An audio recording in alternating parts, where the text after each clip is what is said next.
समय आ गया है कि हम जो विश्वासी हैं, मसीही हैं, देना सीखें। न सिर्फ देना सीखें, हम और देना सीखें। यहाँ पर मैंने एक शब्द जोड़ा है, और। हम देते हैं प्रभु के कार्य के लिए, ऐसी बात नहीं। आप में से कई लोग प्रभु के कार्य के लिए देते हैं, सेवा में के लिए देते हैं, लेकिन हमें और देना सीखना है। मुझे, आपको, विशेष करके जो हमारे मसीही भाई बहन है। और आज मेरा जो टॉपिक है, इसी बात पर मैं आपके सामने बात करूंगा कि किस प्रकार से वचन के आधार पर हम प्रभु की महिमा के लिए दान दें, अपनी तरफ से खुशी के साथ। ये परमेश्वर का वचन भी कहता है, और हमें अपनी तरफ से देना भी ज़रूरी है। परमेश्वर ने अपने आप को हमारे लिए दे दिया, अपने पुत्र के द्वारा हमें अनंत जीवन मिला, नया जीवन मिला, है कि नहीं? और वो भी क्या? मुफ्त में, फ्री में। ये तो हालांकि हमारे लिए फ्री, लेकिन प्रभु यीशु मसीह के लिए उसकी जान, उसकी मौत वहां पर थी। उसने ये सब चुका दिया। तो क्या हम उस अनंत जीवन के थोड़ा सा अप्रिसिएशन, खुशी में, क्या हम प्रभु की महिमा के लिए पैसा अपना दे सकते हैं? धन दौलत। आजकल तो पैसों की बात नहीं करना चाहिए, आजकल धन दौलत, क्योंकि पैसा तो क्या होता है? कॉइन होता है, आवाज आती है। आवाज नहीं आना चाहिए हमारे देने में। चुपचाप से जो नोट्स हैं, है ना, हम प्रभु के कार्य के लिए हम दे सकें। जो भी हम धन दौलत प्रभु के कार्य के लिए दे सकते हैं। उपकार की भेंटें, जो उपकार उसने हमारे लिए किया, क्या हम थोड़ा सा बदले में प्रभु के महिमा के लिए, उसके कार्य के लिए दे सकते हैं? जैसे कि आप इस थाली में देख रहे हैं कि एनवेलॉप में अपने मन से इस व्यक्ति ने कुछ डाला, ताकि ये प्रभु के कार्य में बहुत आवश्यक प्रतीत हो सके। चलिए हम परमेश्वर का वचन देख लेते हैं। पहली बात मैं आपको बताना मांगता हूं कि परमेश्वर का वचन तो बहुत साफ रीति से कहता है भाई। मलाकी उसका 3 अध्याय और 10 पद आप में से शायद ज्यादातर लोग जानते होंगे, या हो सकता है सभी लोग जानते हैं, लेकिन फिर भी मैं पढ़ूंगा। मलाकी उसका 3 अध्याय और उसका 10वां पद। यहाँ लिखा हुआ है, सारे दशवांश परमेश्वर के भंडार में ले आओ, कि मेरे भवन में भोजन वस्तु रहे। और सेनाओं का यहोवा यूं कहता है कि ऐसा करके मुझे परखो, कि मैं आकाश के झरोखे तुम्हारे लिए खोलकर तुम्हारे ऊपर अपरंपार आशीष की वर्षा करता हूं कि नहीं। तो ये परमेश्वर का एक चुनौती है, चैलेंज है हम सबों के लिए, कि जो भी हमारा जो अमाउंट होता है महीने में, समझ लीजिए अगर 10,000 रुपया हमारा कमाई है, आपकी कमाई है, या जिस किसी की भी कमाई है, तो उसमें 1,000 रुपया जो है वो परमेश्वर का है। दशवांश, जिसे हम कहते हैं ना, दशवांश, 10वां भाग हमारी कमाई का। क्योंकि परमेश्वर हमारी अगुवाई करता है, बुद्धि देता है, सामर्थ्य देता है, तो हमें ये हमारा कर्तव्य होता है। परमेश्वर का वचन भी कहता है कि भाई तुम अगर ऐसा करोगे, तुमको कभी पैसों की तंगी नहीं होगी, है।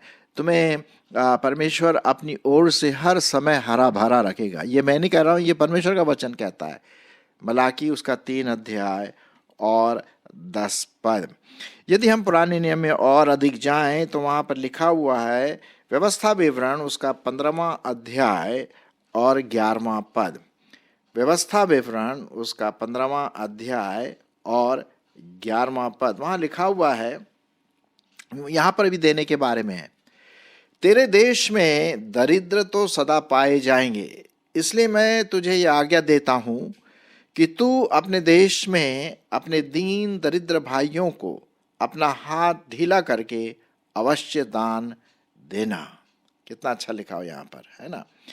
अवश्य दान देना है। जो प्रभु के लोग हैं, प्रभु को प्यार करते हैं, उनके लिए बहुत ज़रूरी है कि हम जो विश्वासी हैं, हम एक दूसरे की सहायता करें। और यही परमेश्वर का वचन बड़े साफ रीति से आपसे और मुझसे कहता है।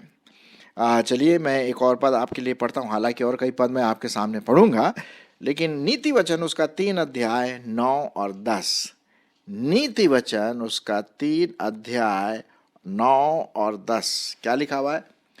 अपनी संपत्ति के द्वारा और अपनी भूमि की सारी पहली उपज दे देकर यहोवा की प्रतिष्ठा करना। इस प्रकार तेरे खत्ते भरे और पूरे रहेंगे और तेरे 10 कंडों से नया दाख मधु उमड़ता रहेगा।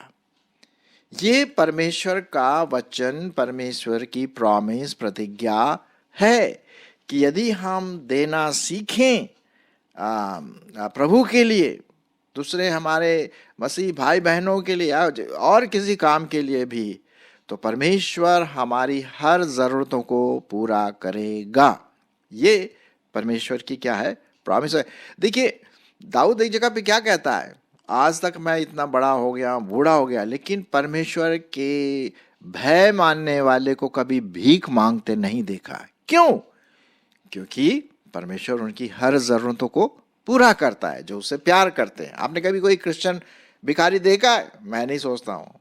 क्रिश्चियन भिखारी का मतलब जो प्रभु को प्यार करता है वो कभी भिखारी हो ही नहीं सकता, क्योंकि भाई उसका बाप, उसका पिता तो परमेश्वर है ना, हमारा पिता परमेश्वर है, वो हमारी हर जरूरतों को पूरा करता है। लेकिन ये हमारी जिम्मेदारी पड़ती है कि हम भी प्रभु के कार्य के लिए दें। ठीक है। और इसलिए जो भी उपकार प्रभु ने हमारे लिए किया, आप देखिए हम फ्री में सांस लेते हैं, हमारे पास उद्धार है, हमारा नाम जीवन की पुस्तक में लिखा गया है। हम बिजली जो हम बिजली का तो हम बिल देते हैं, लेकिन सूर्य के प्रकाश का कोई हम पैसा देते हैं नहीं। परमेश्वर अपनी ओर से हमारे लिए उपकार करता, हर प्रकार की चीज़, हमारा खाना, कपड़ा, हर प्रकार परमेश्वर हमारी ज़रूरतों को पूरा करता है। तो ये बहुत ज़रूरी है कि हम परमेश्वर के कार्य के लिए, उसकी महिमा के लिए, चर्च के लिए, कलीसिया के लिए, अपने लोगों के लिए कुछ हम दे सकते हैं, और वो भी बड़ी खुशी के साथ आपको और मुझको देने की ज़रूरत है। अब मत्ती उसका 6 अध्याय, मत्ती रचित सुसमाचार और उसका 6 अध्याय और उसका मैं आपके लिए पढ़ूंगा 2 से 4 पद। क्या लिखा हुआ है? इसलिए जब तू दान करे तो अपना ढिंढोरा न पिटवाए, जैसे कपटी और आराधनालय में, गलियों में करते हैं, ताकि लोग उनकी बड़ाई करें। मैं तुमसे कहता हूं कि वे अपना प्रतिफल पा चुके हैं। परंतु जब तू दान करे तो तेरा दाहिना हाथ जो करता है वो तेरा बायां हाथ न जानने पाए, ताकि तेरा दान गुप्त रहे, और जब तेरा पिता जो गुप्त में देखता है तो तुझे उसका क्या देगा? प्रतिफल देगा। देखिए, तो कभी कभी लोग क्या करते हैं भाई, चर्च में लाते हैं कुछ, समझ लीजिए कुर्सी या दरी या पुलपेट या कोई सामान चर्च का लाते हैं और उसमें अपना नाम खुदवाते हैं, भाई ये व्यक्ति ने दान दिया। भाई देखिए, इसमें कोई बुराई नहीं है, इसमें कोई बुराई नहीं है। मैंने देखा कई लोग करते हैं, चलो वो अपने लिए करते हैं, लेकिन मैं सोचता हूं कि अगर ये ना करें तो और भी अच्छा होगा, क्योंकि परमेश्वर गुप्त में दान देने वाले से प्रसन्न रहता है। यही तो लिखा हुआ है ना। कई लोग अपना नाम करने के लिए, अरे देखो देखो इतनी भारी बेंच इस व्यक्ति ने दिया, वाह वाह वाह क्या अच्छा व्यक्ति है, और लोग बड़ाई करेंगे। उनका प्रतिफल यहीं मिल जाएगा, परमेश्वर उनका प्रतिफल नहीं देगा, है ना। तो अच्छा है कि हम इसका ढिंढोरा ना पीटे। बाइबल में तो यही लिखा हुआ, भाई तेरा बायां हाथ ना जाने कि तेरा दायां हाथ क्या कर रहा है देने में, प्रभु के कार्य के लिए जो देते हैं। ओके, तो ये बहुत ज़रूरी है। चलिए हम आगे बढ़ते हैं देने के विषय में। जो पहली कलीसिया जो थी, जो पढ़ते हैं प्रेरितों के काम और उसका दूसरा अध्याय, प्रेरितों के काम और उसका दूसरा अध्याय और उनके 45 पद, क्या लिखा हुआ है? प्रेरितों के काम दूसरा अध्याय 45 पद। और वे अपनी अपनी संपत्ति और सामान बेच बेच कर जैसे जिसकी आवश्यकता होती थी बांट दिया करते थे।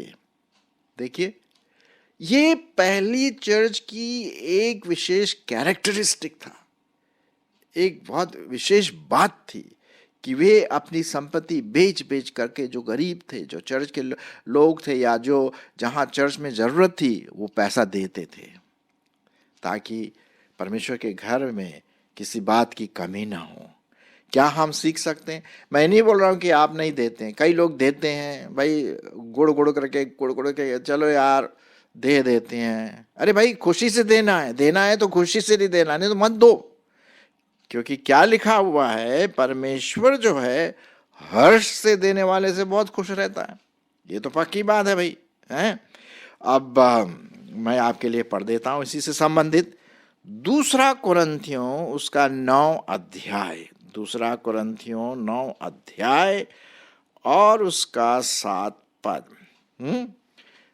दूसरा कुरिन्थियों और उसका यहाँ पर लिखा हुआ है 5 पद से मैं आपके लिए पढ़ूंगा। दूसरा कुरिन्थियों 9 अध्याय 5 पद से, इसलिए मैंने भाइयों से यह विनती करना अवश्य समझा कि वे पहले से तुम्हारे पास जाएं और तुम्हारी उदारता का फल, जिसके विषय में पहले से वचन दिया गया था, तैयार कर रखें, कि यह दबाव से नहीं परंतु उदारता के फल की तरह तैयार हो। परंतु बात तो यह है कि जो थोड़ा बोता है भाई वो थोड़ा काटेगा, और जो बहुत बोता है वो बहुत काटेगा। हर एक जन जैसा मन में ठाने वैसा ही दान करें, न कुड़ के और न दबाव से, क्योंकि परमेश्वर हर्ष से देने वाले से क्या है, प्रसन्न रहता है। और परमेश्वर सब प्रकार का अनुग्रह तुम्हें बहुतायत से दे सकता है, जिससे हर बात में और हर समय सब कुछ जो तुम्हें आवश्यक हो तुम्हारे पास रहे, और हर एक भले काम के लिए तुम्हारे पास बहुत कुछ हो। कितना बहुत अच्छा परमेश्वर का वचन में यहाँ लिखा हुआ है कि जितना हम डालेंगे बीज देने का, उतना परमेश्वर हमें कटनी देगा, हमें आशीष देगा। लेकिन हमें इसलिए नहीं कि हमें आशीष पाने के लिए हम और दें, नहीं, ये परमेश्वर का वचन है भाई। अपनी तरफ से, मन की तरफ से खुशी के साथ हम परमेश्वर के वचन के आधार पर दान दें, हैं? ये नहीं, यहाँ पर सिर्फ मैं दशमांश की बात नहीं कर रहा हूँ। एक तो दशमांश है भाई, उसमें तो हमारा कोई हक नहीं है। अगर मैं 10,000 रुपये कमाती हूँ तो 1,000 रुपये पर मेरा कोई अधिकार नहीं, वो तो प्रभु का है ही। अगर मैं प्रभु को नहीं देता हूँ तो लिखा हुआ बाइबल में कि ऐसा लगता है कि जैसे कि चोरी किया परमेश्वर के पैसों में से। नहीं, जो 1,000 रुपया हो तो उसका है ही, उसमें मेरा कोई हक नहीं है। इसके साथ ही साथ हम और दूसरी अपने मन से भी दूसरे लोगों के लिए जो आवश्यकता है हम दें, तभी तो बात बनती। जो मन में जो सोचता है हर्ष के साथ उसको हम दे सकें। ये परमेश्वर का वचन बहुत साफ रीति से कहता है। अब देखिए याकूब की पत्री में क्या लिखा हुआ है, याकूब और उसका 2 अध्याय, चलिए मैं आपके लिए पढ़ देता हूं। याकूब और उसका 2 अध्याय और उसका 15 और 16 पद। चलिए, यदि कोई भाई या बहन नंगे उघाड़े हो और उन्हें प्रतिदिन भोजन की घटी हो, और तुम में से कोई उनसे कहे भाई शांति से जाओ, तुम गर्म रहो, तृप्त रहो, पर जो वस्तुएं देह के लिए आवश्यक है वह उन्हें न दे, तो क्या लाभ? क्या है कोई लाभ? कोई भी लाभ नहीं, है ना?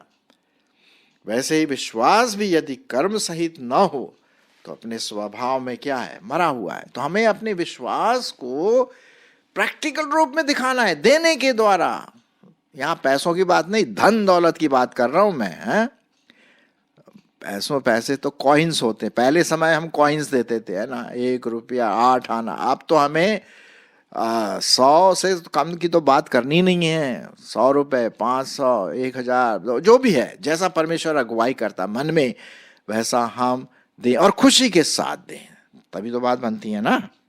अब यहाँ पर पौलुस एक जगह पे लिखता है कि पौलुस को चर्च के लोगों ने पैसा भेजा, ठीक है। अब उसने कहा भाई देखो, मुझे बड़ी खुशी की बात है कि तुमने पैसा भेजा, मैं खुश हूं, लेकिन इसलिए नहीं कि मुझे जरूरत है, लेकिन तुम सीखो, देना सीखो, प्रभु के कार्य के लिए, प्रभु के लोगों के लिए देना सीखो। चलिए मैं आपके लिए पढ़ देता हूं फिलिपियों की पत्री उसका 4 अध्याय, फिलिपियों की पत्री और उसका 4 अध्याय और 11 से 19, ध्यान से सुनिए। फिलिपियों 4, 11 से 19, ये थोड़ा लंबा पैसेज है, लेकिन ये बात बता रहा है, सारांश में बता रहा हूं कि पौलुस ही कह रहा है कि भाई बड़ी खुशी की बात है कि तुमने जो भेजा है भेंट, वो सुगंध, अच्छी सुगंध है, वो सुगंध के लायक है? इसलिए नहीं कि मेरे को जरूरत है, लेकिन आपने अपना प्यार दिखाया इस तरह से। सुनिए, ये नहीं कि मैं अपनी घटी के कारण यह कहता हूं, क्योंकि मैंने ये सीखा है कि जिस दशा में हूं उसी में संतोष करूं। मैं दीन होना भी जानता हूं और बढ़ना भी जानता हूं। हर एक बात और सब दशाओं में मैंने तृप्त होना, भूखा रहना और बढ़ना घटना सीखा है। जो मुझे सामर्थ्य देता है उसमें मैं सब कुछ कर सकता हूं। तो भी तुमने भला किया कि मेरे क्लेश में मेरे सहभागी हुए। हे फिलिपियों, तुम आप भी जानते हो कि सुसमाचार प्रचार के आरंभ में जब मैंने मकिदुनिया से कूच किया, तब तुम्हें छोड़ और किसी कलीसिया ने लेने देने के विषय में मेरी सहायता नहीं की। दूसरे लोगों ने नहीं की, तुम लोगों ने किया, ये कह रहा है। इसी प्रकार जब मैं थेसलोनिकी में था, तब भी तुमने मेरी घटी पूरी करने के लिए एक बार क्या वरन 2 बार कुछ भेजा था, दान दिया था ना। मतलब ये नहीं कि मैं दान चाहता हूं, परंतु मैं ऐसा फल चाहता हूं जो तुम्हारे लाभ के लिए बढ़ता जाए। मेरे पास सब कुछ है, वरन बहुतायत से भी है। जो वस्तुएं तुमने एपफ्रोदितुस के हाथ से भेजी थी, उन्हें पाकर तो मैं तृप्त हो गया हूं। वह तो सुखदायक सुगंध और ग्रहण करने के योग्य बलिदान है जो परमेश्वर को भाता है।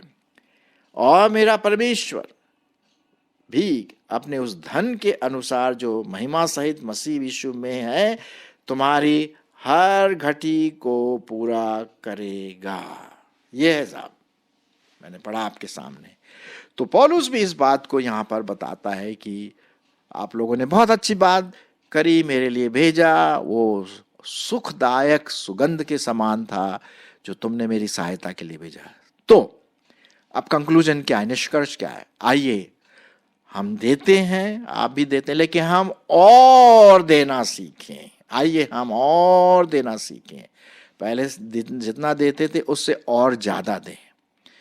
हमारे पास्टर को के लिए, हमारे चर्च के कांग्रीगेशन के लिए, हमारे चर्च के बनने के लिए, है ना, जहाँ कहीं भी परमेश्वर का कार्य होता है, उनको हमें देना, हमें सीखना है कि हम उनको दें। शेयर विथ वन अनदर, तभी तो बात बनती है ना। परमेश्वर का वचन बड़े साफ रीति से कहता। मैं तो भाई एक प्रैक्टिकल बात बताता हूँ आपको। आप जिस चर्च में भी जाते हैं, अगर आपको कोई ऐसा व्यक्ति दिखता है आपके चर्च में जो शायद, जिसके पास शायद उतना पैसा ना हो, बहुत मतलब मुश्किल से वो परिवार गुजर रहा है और वो प्रभु में बढ़ रही है, तो आप एक काम कर सकते हैं। वो ये है कि जब चर्च में, आपका चर्च खत्म हो गया समझ लीजिए, और लोग मिलते हैं, जय मसीह की बोलते हैं, ग्रीट करते हैं, तो जो भी परिवार जिसको आप देना मांगते हैं, जब वो इधर उधर बात कर रहा है, तो चुपचाप से उसके बाइबल के अंदर 500 रुपए का नोट डाल दीजिए, या 500 रुपए का नोट डाल दीजिए, या जो भी आपके मन में है, 100 रुपए या जो भी है, मैं ये नहीं बोल रहा कितना, बस बंद कर दीजिए, ताकि वो देखे ना कि आप डाल रहे हैं। आपको पता है, जब वो घर जाएगा और अपनी बाइबल खोलेगा तो उस पैसे को देख करके, नोट को देख कर कितना खुश होगा। अरे बोलेगा, देखो परमेश्वर ने कितनी मेरी सहायता की, मेरी प्रार्थना सुना। और वो आपके लिए प्रार्थना भी करेगा कि प्रभु, मुझे नहीं पता किसने ये दिया, लेकिन मैं उस व्यक्ति के लिए धन्यवादित हूँ, उसको और भी आशीष दे। देखिए, ये एक बड़ा मजा आता है। आप करिए, अपने पास्टर के लिए भी करिए। जब वो नहीं देख रहा, उसकी बाइबल में डाल दीजिए कुछ पैसा चुपचाप से। अब उसको पता नहीं पड़ना चाहिए भाई, तब तो बात है। अगर उसने देख लिया तो फिर मजा किरकिरा हो जाएगा है। ऐसे समय में जैसे कि वो इधर उधर बिजी है, तब चुपचाप से फट से डाल दिया। ये एक तरीका है, हाँ? आप प्रभु के कार्य के लिए दे सकते हैं, हैं?